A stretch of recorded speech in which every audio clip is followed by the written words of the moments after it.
Hi guys, it's me Jo and welcome to my channel. So ang ibabahagi ko po sa inyo ngayon is about question and answer sa anxiety pa rin, sa panic attack at depression.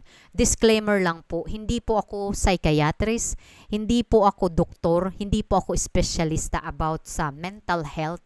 Isa po akong pasyente na naka-survive sa depression, sa suicidal thoughts, or masasabi kong na-overcome yung aking panic disorder. But kahit wala na yung disorder, nakakaranas pa rin ako ng panic attack kung hindi ko ma-balance yung aking stress. And that is normal kung nakakaranas ka ng panic attack now and then.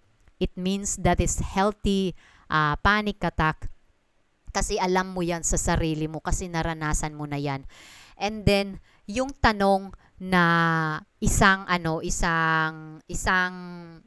follower sa Facebook page na aking fina-follow is, masaya naman ako.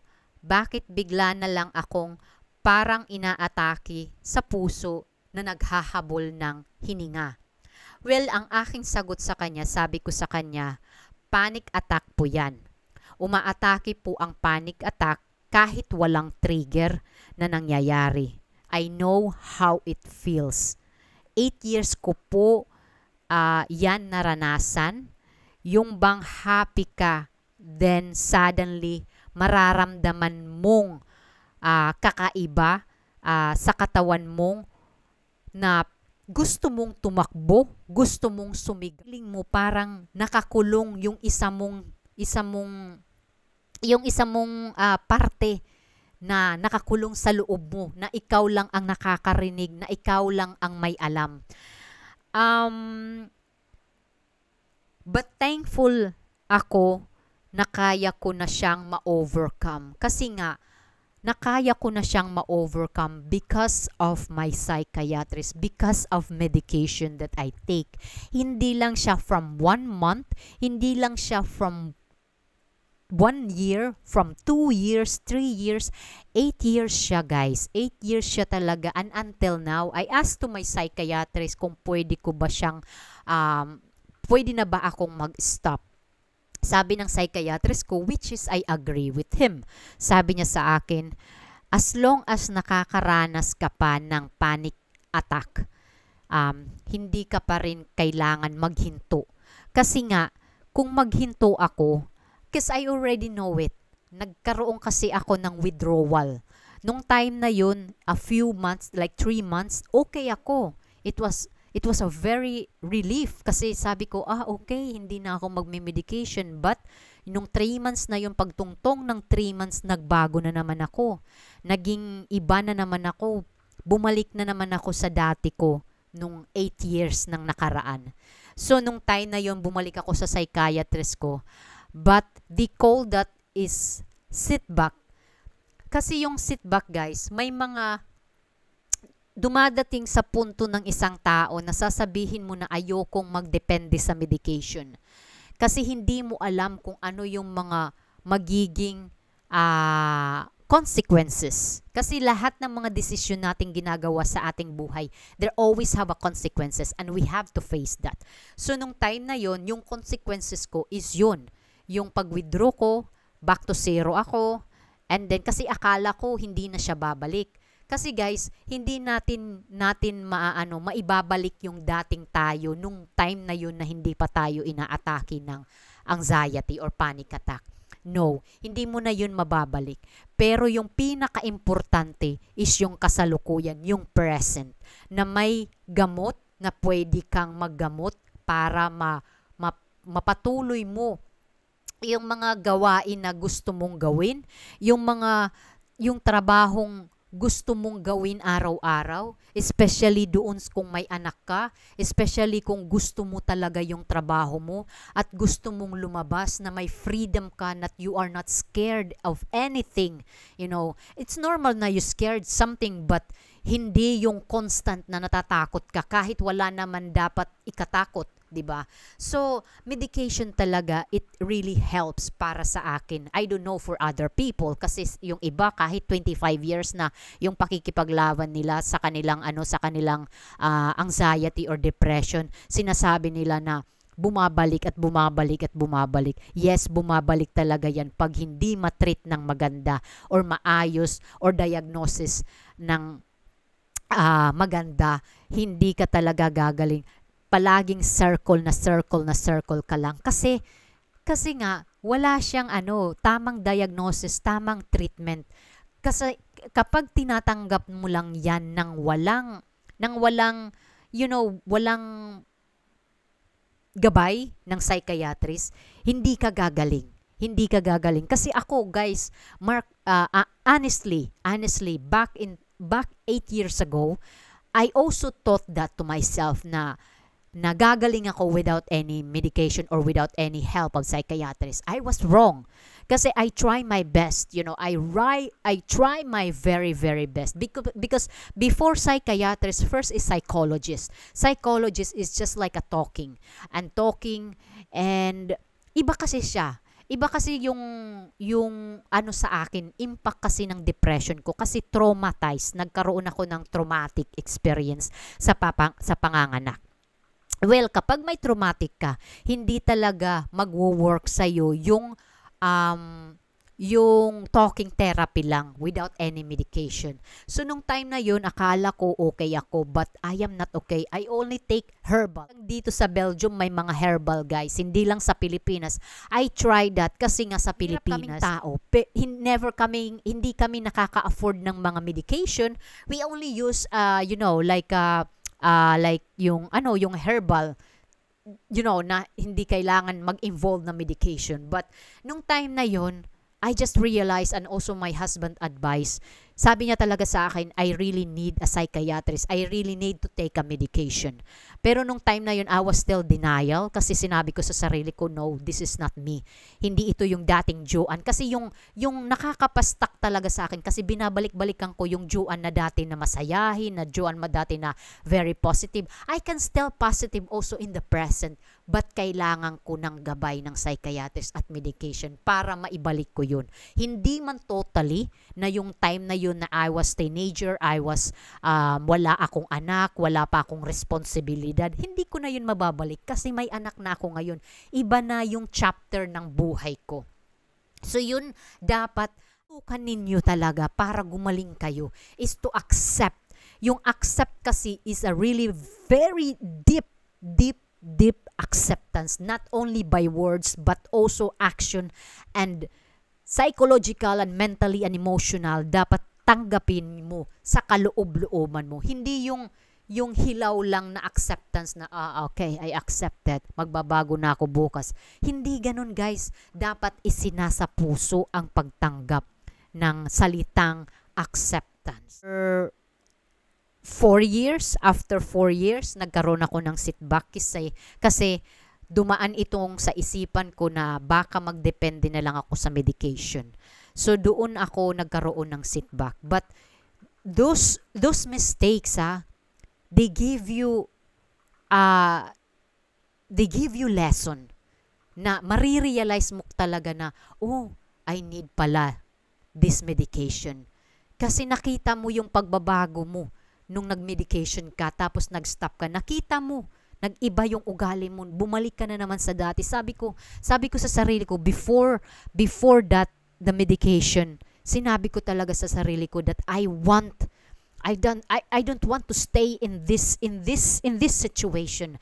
I want to move forward. I want to enjoy my life to my son, to see him growing up, to see him every time when he dance, when he sing, when he performs in a school party, something like that. I want to be present. Like now, 8 years now pass by, nakita ko yung anak ko, na-justify ko yung anak ko na nag-first communion siya, sumasayaw siya sa entablado. Yung feeling mo, you are very content, Because if I back then, past years ago, 8 years ago, kung ang Joanne hindi nagpa-psychiatrist, hindi nag-medication, I will stuck my 8 years life to that depression only. So I will miss everything for my son. So yun ang hindi ko hinayaan sa sarili ko. That's why I share this to people na para bigyan sila ng pag-asa sa kanilang buhay, na ma-realize nila na hindi sila mag-focus sa kanilang symptoms. Kasi yung mga manifestation na nangyayari sa iyo, yung mga pamanhid, yung pananakit ng ulo ninyo, yung headache ninyo, yung pangangalay ng yung braso ninyo, yung mga parang may tumutusok sa mga daliri ninyo, yung mga pangangasim ng inyong stomach, all of that because you are stressed. Kasi kumbaga inaako mo lahat ng mga responsibilidad, lahat ng mga stress, lahat naman na hindi para sa iyo inaako mo. So ikaw pa mismo dapat ang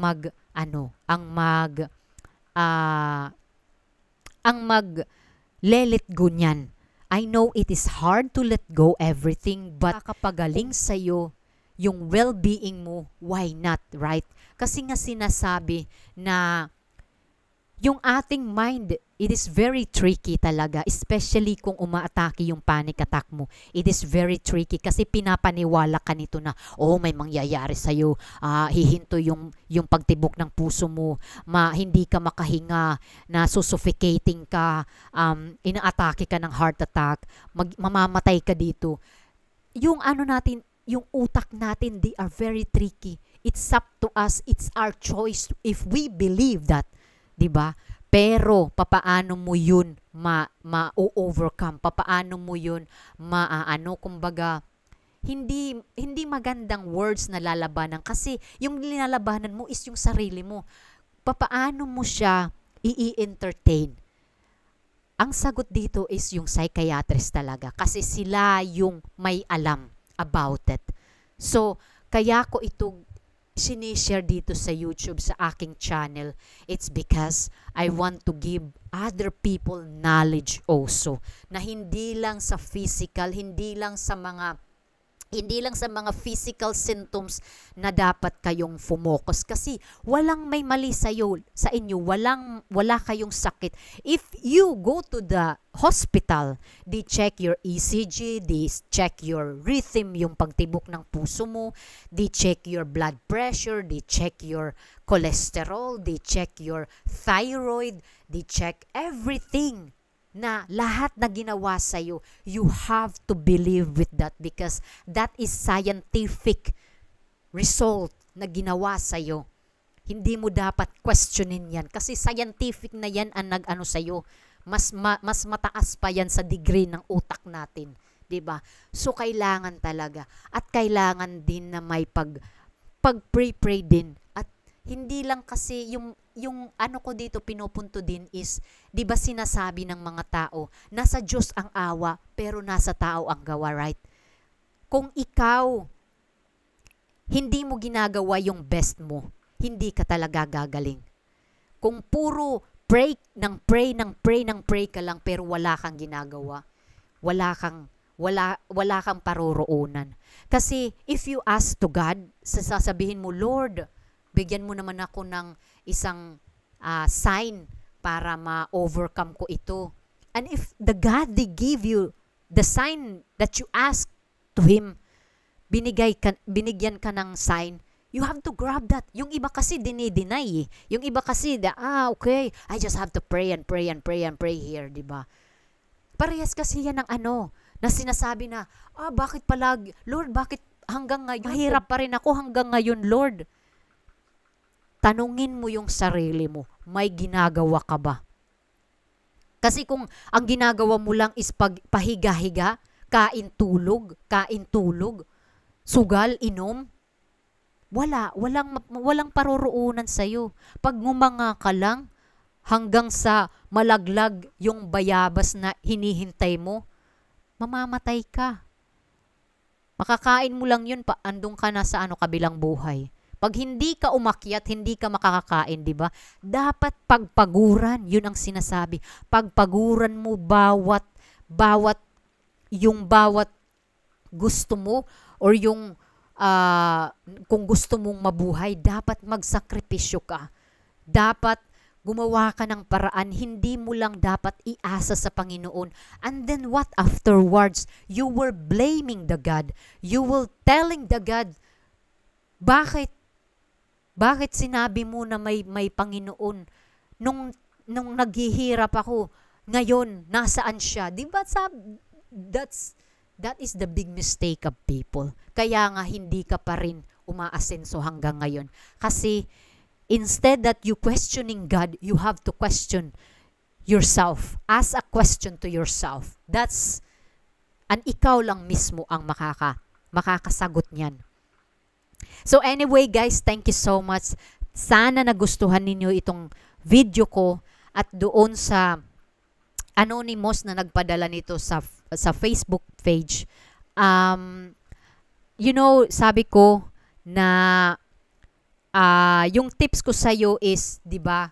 Sabi ko, wag mong i-isolate ang sarili mo.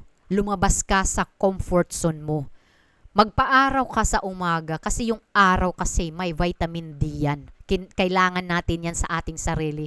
Laki nga sa Pilipinas kasi may araw dito nga sa Belgium. Papahirapan ng tawag na ito ng vitamin D. So, and journal. Kung mayroon kang mga iniisip, dapat mong isulat ang yung mga nararamdaman, relation mo sa asawa mo, sa anak mo, sa pang-araw-araw mo, sa mother-in-law mo, sa boss mo, sa kaibigan mo, sa neighbor mo, sa kumari mo, etc. Kung ano yung nakakapagbigay sa yung kumbaga yung nakakapabother sa isipan mo, isulat mo kasi isa yung therapy din yan na isinusulat mo without any judgment. Sa notebook, walang judgment yan. Kahit anong isulat mo doon, basta't nasa isipan mo, basta't legit yan. Exercise po. Yun ang talaga, dapat mag-exercise ka. And yung pinakamahirap is face your fears. Yun ang pinakamahirap talaga. But sometimes I know na kailangan mong step back. That's normal. That's normal, guys. Kasi may time talaga na that we need step back. Na hindi dapat puro sulong lang, di ba? Kailangan din natin ng mga tawag na ito. Kailangan din natin ng plano kung papaano natin mapupuksa ang itong ating mga hinaharap sa buhay, 'di ba? Kasi hindi tayo puro sulong lang kasi pag nasa gera ka without any plan, patay ka. Hindi ka pa lang mag-aano ka pa lang, wala na. Bombastic na, 'di ba? So kailangan. So sa'yo, I know hindi man ngayon yung yung tawag nito, yung paggaling mo. Maybe someday. God knows that. Kasi before He give that to you, alam na niya na malalampasan mo. Kailangan mo lang talaga ng sipag, pasensya, habang pasensya, and wag mong i-isolate yung sarili mo. Lumabas-labas ka. Try your very best talaga. Kasi ako, I'm very thankful, hindi ko in-isolate yung sarili ko. I'm very thankful my husband support me. I'm very thankful that he really understand my feelings emotionally and psychologically. And also my mother-in-law, she always there. She always said, Joanne, you have to come out. You have to need some fresh air. You need some sunlight. So in the time, I was very, sometimes I am, sometimes I don't listen. But in the other hand, I also think of it na ito pala yung kumbaga, para sa kapakanan ko naman ang ginagawa ng mother-in-law ko at yung asawa ko. And look at me now that wala na akong kinakatakutan. I still have overwhelming, that's normal. But I always said, okay, this is only a temporary, magiging okay din lahat. So, I know na malalampasan ninyo. Tiwala lang kayo sa inyong sarili at tiwala lang kayo sa inyong inyong pinanggagalingan na lakas. Kung ang pinanggagalingan ninyo sa lakas ay sa Panginoon, much better. pag yung pinanggagalingan ng lakas ninyo yung pamilya mo, that is another version of your strength. Yung lakas na pinanggagalingan mo kasi pamilya mo yan. Dito yan, yan, kumbaga, yan ang um, binigay na instrumento ng Panginoon na dapat ipagpatuloy mo yung buhay mo dito sa mundong ibabaw. Kasi minsan lang tayo nagiging isang tao. At yung pagiging isang tao, dapat maging tayo, kumbaga, gawin natin or kumbaga, gamitin natin sa tama at huwag tayong mag-focus sa isang sintomas. Kasi yung buhay mo, magiging prison ka for the rest of your life and you will miss everything. So anyway guys, thank you so much and have a nice day sa inyo. Thank you!